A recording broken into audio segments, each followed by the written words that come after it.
Absolute return is the return that an asset achieves over a specified period.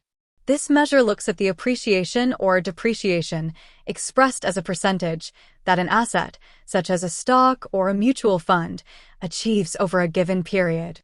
Absolute return differs from relative return because it is concerned with the return of a particular asset and does not compare it to any other measure or benchmark.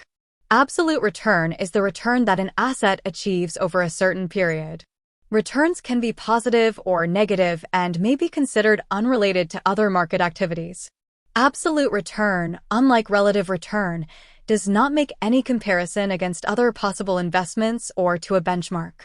In general, a mutual fund seeks to produce returns that are better than its peers, its fund category, and the market as a whole.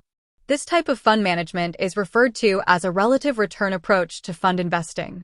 The success of the asset is often based on a comparison to a chosen benchmark, industry standard, or overall market performance.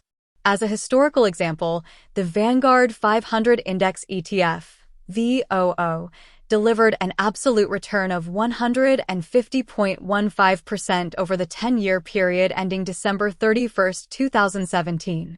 This differed from its 10-year annualized return of 8.37% over the same period.